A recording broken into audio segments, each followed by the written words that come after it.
South Asian का नाम आपने अक्सर सुना होगा। हमारे द्वारा भी खबरों के माध्यम से कई बार इस लफ्ज का जिक्र किया जाता है। साउथ एशियन का मतलब ये होता है कि Saudi ministry of human resources की तरफ से एक लिमिट फिक्स कर दी गई है कि फला कंपनी में इतने परसेंट अजनबी रह सकते और इतने परसेंट सऊदी को हर हाल में रखना होगा। इसी तरह से आपको बता दें कि और भी कई तरह की schemes ministry of human resources की तरफ से चलाई जाती है, जहां पर कहा जाता है कि अगर आप इतने सऊदी वर्करों को काम पर रखेंगे तो ये फला फला बेनिफिट मिलेंगे। तो खबर के मुताबिक आपको बता दें कि पिछले दिनों एक सर्विस शुरू की गई थी Saudi ministry of human resources की तरफ से, और कंपनियों को इस बात की छूट दी गई थी कि वो अगर सऊदी बंदों को काम पर रखते हैं तो उनको सिर्फ आधी सैलरी पे करनी होगी।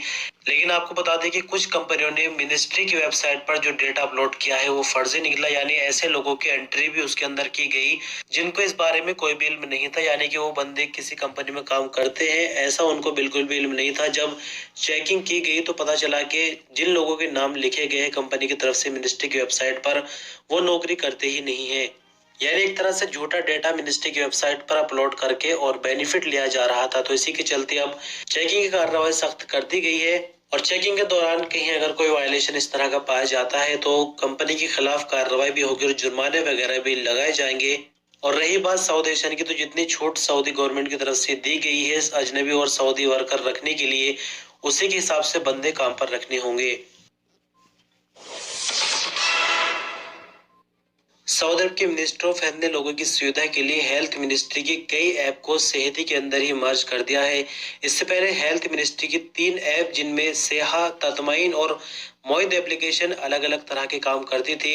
अरबी अखबार अल वतन के मुताबिक हेल्थ मिनिस्ट्री की तरफ से सऊदी शहरी और अजनबियों को नई सुविधा देने के लिए मशहूर एप्लीकेशन सेहती के अंदर इन तीनों एप्लीकेशन को मर्ज कर दिया गया है। यानी आपको बता दें कि सेहत, ततमईन और मोईद और सेहत, यानी 4 एप्लीकेशन को अब सिर्फ सेहती का ही नाम दिया गया है।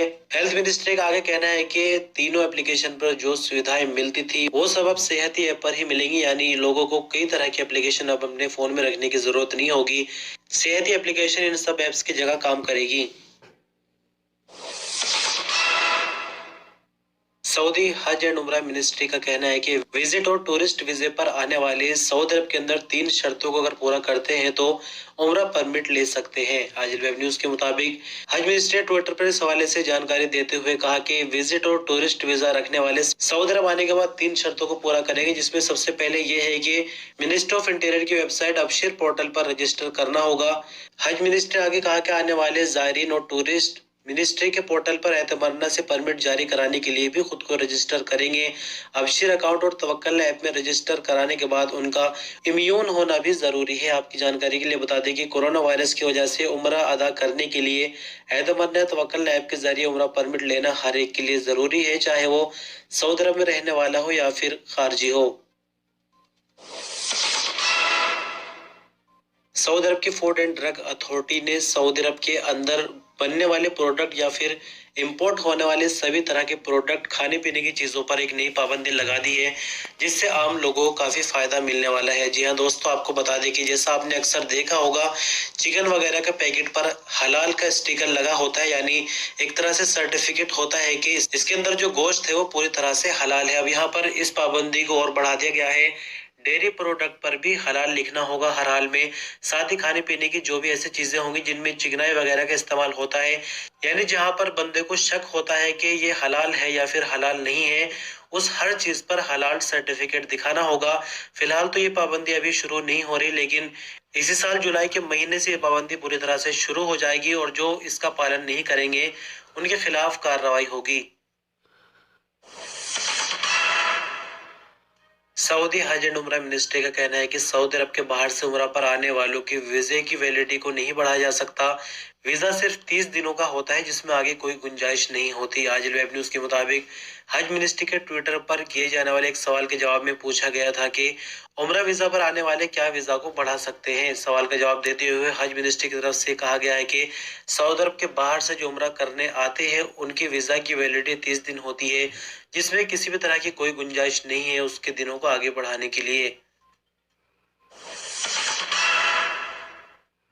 पिछले महीने यानी दिसंबर में आपने सुना कि फॉर्मूला 1 रेस सऊदी अरब में हुई है पहली बार, लेकिन आपको बता दें कि फॉर्मूला वन रेस काफी ज्यादा कामयाब रही और फिर से सऊदी अरब में दोबारा से फॉर्मूला वन रेस होने जा रही है। लोकेशन सेम पहले जैसी होगी, जिद्दा में ही होनी है और इस बार फॉर्मूला वन रेस को एसटीसी कंपनी स्पॉन्सर कर रही है। आपकी जानकारी के लिए बता दें कि जद्दा में 25 से 27 मार्च तक फॉर्मूला वन रेस का दूसरा राउंड होगा। एसटीसी कंपनी का कहना है कि फॉर्मूला वन रेस 2021 में जो जद्दा में हुई थी, उस रेस के दौरान 3 दिनों में देखने वाले लोगों की तादाद 1,40,000 से ज्यादा थी और अगर ऑनलाइन की बात करें तो टीवी पर सबसे ज्यादा देखे जाने वाला यही प्रोग्राम था। सऊदी हेल्थ मिनिस्ट्री की तरफ से 28 जनवरी यानी आज ही आई कोविड-19 की रिपोर्ट के मुताबिक 4,474 नए मामले रिकॉर्ड पर आए, 4,445 नई रिकवरी जबकि 2 नई मौत की खबर है। टोटल एक्टिव मामलों में से क्रिटिकल केसेस 869 जो कि हालत नाजुक की वजह से आईसीयू में है। 4,474 नए मामले रिकॉर्ड आने के बाद 6,75,471 कुल मामले हो जाते हैं। 4,445 नई रिकवरी के बाद 6,26,532 कुल रिकवरी, 2 नई मौत के बाद 8,931 कुल मरने वालों की तादाद हो जाती है। इंटरनेशनल गोल्ड मार्केट का असर सऊदी अरब की भी गोल्ड मार्केट पर पड़ा है, जिसके कारण सऊदी अरब में भी सोने की कीमतें कम हो गई है। आजिल वेब न्यूज के मुताबिक सऊदी अरब में 24 कैरेट वाले 1 ग्राम सोने की कीमत 219 रियाल और 52 हलाला रिकॉर्ड की गई। 21 कैरेट 1 ग्राम सोने की कीमत 192 रियाल और 9 हलाला रही, जबकि 18 कैरेट 1 ग्राम सोना 164 रियाल और 64 हलाला में बेचा गया। इसके अलावा 14 कैरेट 1 ग्राम सोना 128 रियाल और 6 हलाला में बेचा गया। एक औंस सोने की कीमत 6,827 रियाल चल रही थी, जबकि सोने के 8 ग्राम वाली बिस्किट की कीमत 1,537 रियाल रही। जाजान पुलिस के प्रवक्ता का कहना है कि बॉर्डर लॉ को वायलेट करके सऊदी अरब में घुसपैठ करने वाले 3 लोगों को अपनी गाड़ी से सफर की सुविधा देने वाले एक सऊदी को भी गिरफ्तार कर लिया गया है। सऊदी प्रेस एजेंसी के मुताबिक पुलिस प्रवक्ता ने आगे बताया कि बॉर्डर लॉ को वायलेट करने वालों का ताल्लुक इथियोपिया से है। उनसे शुरुआती कानूनी पूछताछ होने के बाद उनको पब्लिक प्रोसिक्यूशन के हवाले कर दिया गया है। पुलिस प्रवक्ता का कहना है कि सऊदी से भी पूछताछ अभी बाकी है। अगर उस पर जुर्म पूरी तरह से साबित हो जाता है तो इस तरह के केस करने वालों को 15 साल तक की कैद और 10 लाख रियाल तक का जुर्माना लग सकता है।